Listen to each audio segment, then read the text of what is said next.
اعوذ باللہ من الشیطان الرجیم بسم اللہ الرحمن الرحیم قال الم اقل لك انك لن تستطيع معي صبرا قال ان سألتك عن شيء بعدها فلا تصاحبني قد بلغت من لدني عذرا۔ قابل احترام سامعین حضرات، 16واں پارہ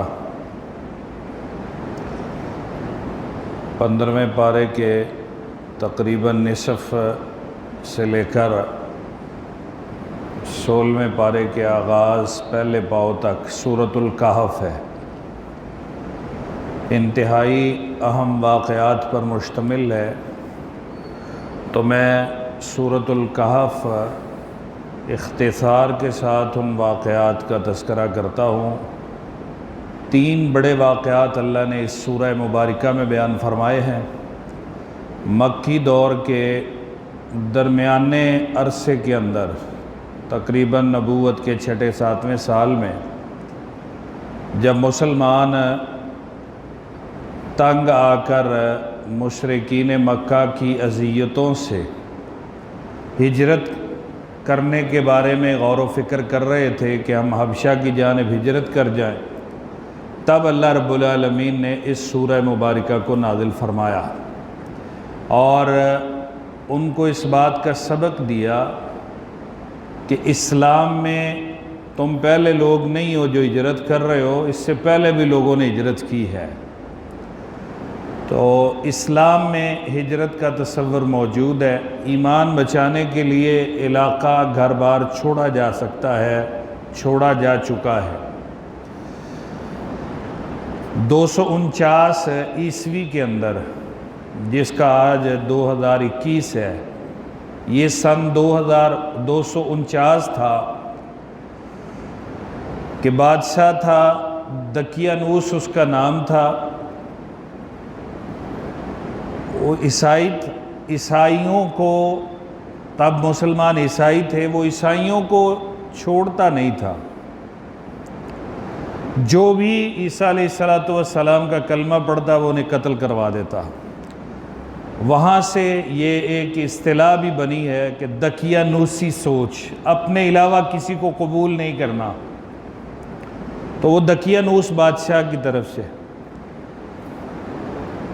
اب چند نوجوان انہوں نے کلمہ پڑھا، عیسائیت کو قبول کیا، جس پر انہیں خدشہ پیدا ہوا کہ انہیں سنگسار کروا دیا جائے گا۔ وہ جو بھی عیسیٰ علیہ السلام کا کلمہ پڑھتا انہیں سنگسار کروا دیتا۔ انہوں نے کیا کیا؟ رات کے اندھیرے میں ہجرت کی۔ وہ نوجوان نکلے، ان کے ساتھ ساتھ ایک جو ساتھی تھا، اس کے گھر میں اس نے کتا بھی رکھا ہوا تھا، وہ بھی ساتھ چل پڑا۔ انہوں نے کافی کوشش کی اس کتے کو واپس کرنے کی، لیکن وہ ساتھ ہی رہا۔ اب یہ رات چلتے چلتے جب صبح کا ذرا روشنی کا ماحول ہوا تو انہوں نے کہا یہ غار ہے، اس میں چھپ جاتے ہیں، شام ہوگی تو پھر سفر شروع کریں گے۔ وہاں چھپ گئے۔ وہاں جب چھپے تو میرے اللہ نے انہیں سلا دیا، انہیں نیند دے دی، موت کی نیند کی طرح کی نیند۔ اور حضرات 309 سال وہ سوئے رہے۔ وہ غار ایسا تھا کہ اس پر دن چڑھتے ہوئے بھی سورج کی روشنی پڑتی تھی اور شام کو بھی ہوا کی بھی گزرگاہ تھی۔ تو وہ 309 سال جب سوئے رہے، بعد میں بڑے بادشاہ آئے، بڑے مذاہب آئے، کبھی عیسائیت کمزور ہوئی، کبھی مضبوط ہوئی، حتیٰ کہ 309 سال جب ہوئے نا تو جو بادشاہ تھا اللہ نے اس کو مسلمان ہونے کی، یعنی اس دور کی عیسائیت قبول کرنے کی توفیق دی۔ لوگ بھی کثرت کے ساتھ مسلمان ہو گئے۔ اب ایک دن ان کے درمیان مناظرہ یا بحث اس بات پر ہوئی کہ کیا مرنے کے بعد دوبارہ زندہ ہو جائیں گے؟ تو بادشاہ جو دلی طور پر پکا سچا مسلمان تھا، اس نے اللہ سے دعا کی کہ یا اللہ اس مسئلے کے بارے میں ہمیں کوئی واضح نشانی دکھا دے۔ دقیانوس بادشاہ نے ان نوجوانوں کو تلاش کرنے کی بہت کوشش کی، میرے اللہ نے پردہ ڈال دیا۔ اس نے اپنے خزانے کے اندر ان نوجوانوں کے نام لکھ کر محفوظ کر دیے تاکہ یہ میرے بعد بھی اگر کبھی ملیں تو انہیں یہ سزا دی جائے۔ اب بادشاہ مسلمان آ گیا ہے، 309 سال کے بعد اللہ سے دعا کر رہا ہے، اللہ نشانی دکھاتے ہیں، اللہ رب العالمین ان نوجوانوں کو زندہ کرتے ہیں، اصحاب کہف کو۔ اٹھتے ہیں، کہتے ہیں اتنی دیر سوئے رہے ہیں یار، صبح پہلا پہر تھا جب سوئے تھے، پچھلا وقت تھا جب اٹھے، تو کہتے ہیں یار سارا دن ہی سوئے رہے ہیں ہم۔ اٹھے، کہتے ہیں ہمیں تو بھوک لگ رہی ہے۔ تو ایک کو کہا یہ پیسے لو اور ذرا نا دھیان سے جانا بازار میں، کسی کو پتہ نہ چلے، بادشاہ دقیانوس نے دیکھ لیا تو ہمیں قتل کرا دے گا، سنسار کرائے گا، تو ذرا بڑے دھیان سے جانا۔ اور وہ جو ایک ان کا ساتھی گیا پیسے لے کر بازار پہنچا۔ اب بازار کے اندر وہ دیکھ رہا ہے کہ یہ تو سارا نقشہ بازار کا چینج ہے، لیکن وہ ڈرتے ہوئے نہیں کسی سے پوچھ رہا کہ میرا راز ہی نہ فاش ہو جائے۔ اللہ اکبر۔ آخر ایک دکان سے اس نے کھانا لیا، پیک کروایا، پیسے دیے جب، تو وہ ہوٹل والے نے کہا تم نے یہ پیسے کہاں سے لیے؟ تجھے ضرور کوئی پوشیدہ خزانہ ملا ہے، خفیہ خزانہ ملا ہے، کہاں سے لیے تم نے پیسے؟ اس نے کہا یار میرے پاس تھے، میں لے آیا ہوں، دو یہی سکہ رائج الوقت ہے۔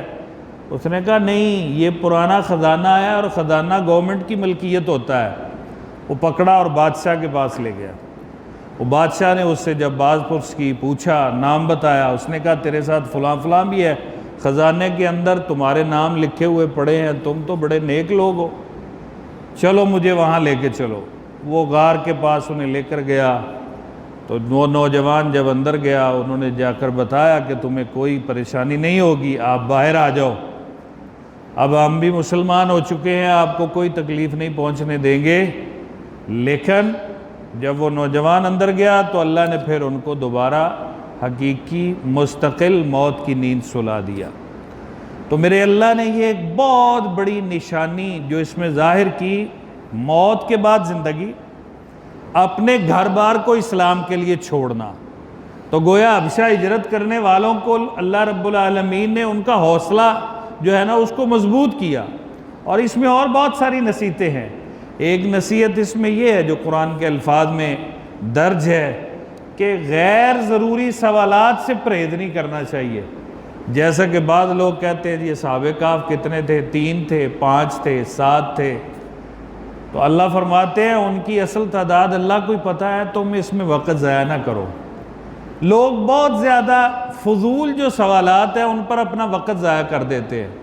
جیسے کہتے ہیں جب بغداد کے اندر ہلاکو نے چڑھائی کی نا، تو اس وقت علماء وہاں پر مسئلے پر بحث کر رہے تھے کب وہ حلال ہے کہ حرام ہے، تو اس نے سریوں کے مینار تعمیر کر دیے۔ تو یہ غیر ضروری جو بحث ہے نا جی، اس مسئلے میں بحث کریں، وہ مسئلہ اس پر مناظرہ مجادلہ کریں جس کا آپ کے ایمان سے، عقیدے سے، عمل سے تعلق ہے۔ ویسے آج کل خصوصاً لوگ دین کا وہ رجحان تھوڑا بڑا ہوتا ہے تو سوالات پوچھنے شروع کر دیتے ہیں، جی آدم علیہ السلام کی عمر کتنی سی تھی، اسی طرح فلاں کے باپ کا نام کیا تھا۔ تو اس طرح کی یعنی کہ غیر ضروری ابحاث سے پرہیز کرنا چاہیے۔ یہ اس کا سورہ مبارکہ کے اندر اللہ نے ایک اور بہت بڑی نصیحت، یاد رکھنا قرآن کے واقعات نصیحت پر مبنی ہوتے ہیں۔ کبھی بھی ایسا نہیں ہوا کہ اللہ نے کوئی واقعہ بیان کیا اور نصیحت نہ بیان کی۔ یہاں پر بھی اللہ نے ایک بڑی نصیحت بیان کی ہے۔ مال دار آدمی کو کبھی تکبر میں نہیں آنا چاہیے، جیسا کہ یہ چھوٹا سا واقعہ اللہ نے بیان کیا ہے۔ 2 بھائی تھے یا 2 دوست تھے، ایک مسلمان تھا وہ مالی طور پر کمزور تھا، ایک جو ہے وہ کافر تھا وہ مالی طور پر مضبوط تھا۔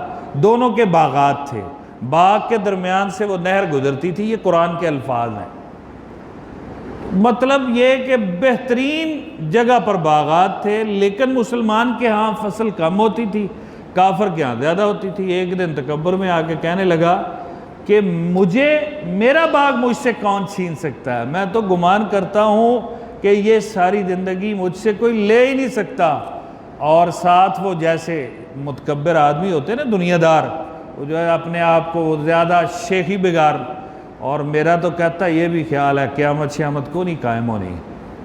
مومن جو اس کا دوست یا بھائی تھا، اس نے سمجھایا بندہ بن، اس مال نے سدا نہیں رہنا، اللہ رب العالمین پر ایمان لا، تجھے نہیں معلوم کہ اللہ کیا کرنے پر قادر ہے، ہو سکتا ہے تو رات سوئے صبح اٹھ کر آئے یہ چٹگل میدان بنا پڑا ہو تیرا باغ، یا اللہ اس کا پانی زمین میں اتنا گہرا کر دے کہ تیرے باغ کو پانی نہ پہنچے، پھر کیا کرے گا؟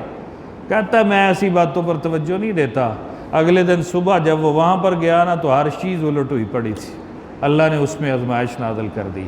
تو مال اور تکبر کو جمع نہیں کرنا چاہیے، اللہ رب العالمین دے، اللہ کا حصہ، غریبوں کا حصہ، دوسروں کو حقیر سمجھنے کا تصور، اس کو دل میں کبھی بھی نہ آنے دینا، ورنہ اللہ رب العالمین کا عذاب آپ کے مال کو برباد کرنے کے لیے کسی لمحے بھی آ سکتا ہے۔ موسیٰ علیہ السلام 16ویں پارے کے آغاز میں صحیح بخاری میں حدیث ہے، ایک مرتبہ زبردست واز کیا انہوں نے، واز کیا تو ایک آدمی کہنے لگا موسیٰ علیہ السلام کیا آپ سے بڑا عالم بھی کوئی دنیا میں ہے؟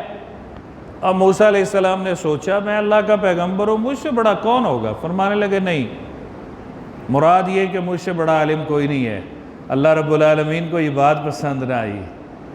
اللہ نے کہا موسیٰ دنیا میں بڑے بڑے تجھ سے بڑے اہل علم پڑے ہوئے ہیں، یا اللہ مجھے تو ان سے ملنے کا شوق ہے۔ فرمایا جہاں دو دریا ملتے ہیں نا، دریاؤں کا سنگم ہے، وہاں جاؤ، وہاں تمہیں ہمارا ایک بندہ ملے گا، وہ تجھ سے بڑا عالم ہے، تجھ سے بڑا صاحب علم ہے۔ گئے، وہاں پر خضر علیہ السلام سے ملاقات ہوئی، میں آپ سے علم سیکھنا چاہتا ہوں۔ انہوں نے کہا میرا علم تجھے سمجھ نہیں آنے والا، اور نہ تو صبر کر سکے گا، میں تجھے نہیں سکھاتا۔ کہتے نہیں میں صبر کروں گا۔ انہوں نے کہا ٹھیک ہے، پھر مجھ سے سوال نہیں کرنا، یہ کیوں کیا یہ نہیں کہنا، چلو میرے ساتھ۔ چل پڑے، دریا کو پار کیا، جس کشتی پر گئے تھے اس کا تختہ ایک توڑ دیا۔ موسیٰ علیہ السلام یہ آپ نے کیا کیا ہے؟ سفر بھی کیا ہے اور تختہ بھی توڑ دیا ہے، غریب آدمی کی کشتی۔ کہنے لگے کہا تھا نا سوال نہیں کرنا۔ اچھا غلطی ہوگی، اب نہیں ہوتا، دوبارہ نہیں ہوتا۔ آگے گئے، راہ چلتے ہوئے ایک نوجوان کو پکڑا، اس کو قتل کر دیا۔ یہ تم نے کیا کیا؟ اصل میں پیغمبر کسی غلط چیز کو دیکھ کر خاموش رہ ہی نہیں سکتے، اسی لیے نبی کریم صلی اللہ علیہ وسلم کے سامنے جو عمل کیا جائے اور اللہ کے رسول خاموش رہیں وہ حدیث ہوتی ہے، وہ عمل سنت سے ثابت ہوتا ہے، کیونکہ پیغمبر کسی غلط چیز پر خاموش رہ ہی نہیں سکتے۔ پھر عذر معاذرہ کر کے ساتھ چل پڑے۔ آگے گئے تو بستی والوں سے کہا کہ ہمیں کھانا دے دو۔ انہوں نے کہا چلو چلو کام کرو، اپنا کھانا دے دو، جاؤ، مسافر ہیں، کھانا؟ انہوں نے کہا نہیں کھلانا۔ بستی سے باہر نکلے، ایک دیوار گر رہی تھی تو موسیٰ علیہ السلام کو ساتھ لگایا خضر علیہ السلام، اس دیوار کو گرایا، گرانے کے بعد اس کو دوبارہ تعمیر کر دیا۔ موسیٰ علیہ السلام کہتے ہیں یہ کیا ہے؟ چاہیے تو یہ تھا کہ ان بستی والوں سے اس کام کا معاوضہ لیا جاتا، آپ نے الٹا جناب انہوں نے کھانا نہیں دیا اور ہم نے ان کے ساتھ ہمدردی کی ہے اور اس کی مزدوری بھی نہیں لی۔ کہنے لگے آپ کا اور میرا راستہ جدا ہے۔ اب میں آپ کو بتاتا ہوں صورتحال اصل میں کیا ہے۔ جس کشتی کا تختہ میں نے توڑا ہے نا، بادشاہ بڑا ظالم تھا، وہ لوگوں سے ٹیکس لیتا تھا، جو نہیں دیتا تھا وہ ان کی کشتی قبضے میں لے لیتا تھا۔ میں نے تختہ توڑ دیا تاکہ ٹوٹی ہوئی کشتی کو وہ اس غریب آدمی سے اپنے قبضے میں نہ لے سکے۔ نوجوان بدبخت تھا، اللہ نے مجھے یہ علم دیا ہے، اس نے زمین میں فساد پھیلانا تھا، میں نے اس کا بھی کام تمام کر دیا۔ اور وہ جو دیوار گری ہوئی تھی وہ بے شک ان لوگوں نے کھانا نہیں دیا، لیکن اصل مسئلہ یہ تھا کہ وہ 2 یتیم بچوں کی تھی، اس دیوار کے نیچے ان کے باپ نے خزانہ چھپایا تھا، اس لیے کہ میرے بچے جب جوان ہوں گے اس کو نکال کر وہ اپنے استعمال میں لے آئیں گے۔ اب میں نے اس دیوار کو دوبارہ تعمیر کر دیا تاکہ بچوں کے جوان ہونے تک وہ خزانہ کسی کے کام نہ آئے۔ تیرے اور میرے راستے جدا ہیں۔ فوق کل ذی علم علیم، ہر علم والے کے اوپر ایک صاحب علم موجود ہے دنیا کے اندر، اور پھر میرے اللہ کی ذات کا علم، اس کا تو کوئی جواب کسی کا مثال ہی نہیں ہے۔ اس کے ساتھ ساتھ تیسرا واقعہ بالکل اختصار کے ساتھ میں عرض کر دوں، ذوالقرنین، جس کو اللہ نے پوری دنیا کے اندر حکومت دی، اور اس نے اپنی ایک دفعہ سلطنت کا چکر لگایا مشرق سے مغرب، شمال سے جنوب، حتیٰ کہ وہ دو پہاڑوں کے درمیان پہنچا۔ لوگوں نے شکایت کی کہ یہاں پر یاجوج اور ماجوج رہتے ہیں، انہوں نے بڑا تنگ کیا ہوا ہے ہمیں، ان کا کوئی بندوبست کر دو۔ تو انہوں نے یاجوج ماجوج کو روکنے کے لیے سیسا اور لوہا پگھلا کر ایک انتہائی بلند دیوار جو ہے نا اس کو تعمیر کر دیا، جس کے نہ وہ اوپر چڑھ سکتے تھے اور نہ اس کو توڑ سکتے تھے، اور کہنے لگے جاء رحمت ربی، تمہارے رب کی رحمت اب تمہارے پاس آ گئی ہے، جب تک اللہ نہیں چاہے گا یہ تمہیں تنگ نہیں کر سکیں گے۔ نبی صلی اللہ علیہ وسلم نے فرمایا وہ روزانہ اس سیسے اور لوہے کی دیوار کو چاٹتے ہیں، دیوار کو چاٹتے ہیں، دوسری طرف سے روشنی تھوڑی سی نظر آنا شروع ہو جاتی ہے، کہتے ہیں صبح آ کر جو ہے نا ہم اس کو ختم کر دیں گے، لیکن اللہ کے حکم سے وہ دیوار دوبارہ صبح جب آتے ہیں تو مکمل ہو جاتی ہے، لیکن جس دن قیامت قائم ہونی ہوگی اس دن وہ دیوار مکمل نہیں ہوگی، اور وہ آئیں گے اس کو ختم کر کے، جب یاجوج ماجوج باہر نکلیں گے نا، نبی صلی اللہ علیہ وسلم نے فرمایا یہ قیامت قائم ہو جائے گی تب، اور جب وہ باہر نکلیں گے نا اتنے طاقتور، اتنے زیادہ ہوں گے کہ وہ بحیرہ طبریہ سمندر کو ایک ڈیگ کے اندر ہی ختم کر دیں گے، سمندر کو ختم کر دیں گے۔ تو اتنی زیادہ تعداد میں ہوں گے، اتنے بڑے ہوں گے، نہ کوئی درخت چھوڑیں گے نہ پہاڑ چھوڑیں گے، کھا جائیں گے ہر چیز کو۔ تو یہ اللہ رب العالمین کی طرف سے بہت بڑی نشانی ہے۔ آپ صلی اللہ علیہ وسلم کے پاس لوگ آئے، انہوں نے کہا جی وہ اصحاب کہف کا واقعہ کیا ہے؟ آپ نے کہا کل بتاؤں گا، لیکن انشاءاللہ نہیں کہا۔ یہ سبق بھی اللہ نے سورہ کہف میں دیا ہے۔ 17 دن تک اللہ نے وحی نہیں بھیجی، اور 17 دن کے بعد 17 دن رسول اللہ صلی اللہ علیہ وسلم کو ان کا جواب کا بار بار کہنا پڑا کہ میں کل بتاؤں گا، کل بتاؤں گا، اور 17 دن بعد اللہ رب العالمین نے ارشاد فرمایا جب بھی آپ نے کوئی ارادہ یا وعدہ کرنا ہے نا کسی سے، ہمیں ساتھ شامل کر لینا ہے، انشاءاللہ کہنا ہے۔ تو ہم بھی آج بھی جب کوئی ارادہ وعدہ کریں انشاءاللہ کو ساتھ شامل کر لیں۔ اللہ مجھے اور آپ کو عمل کی توفیق عطا فرمائے۔ والسلام علیکم ورحمۃ اللہ وبرکاتہ۔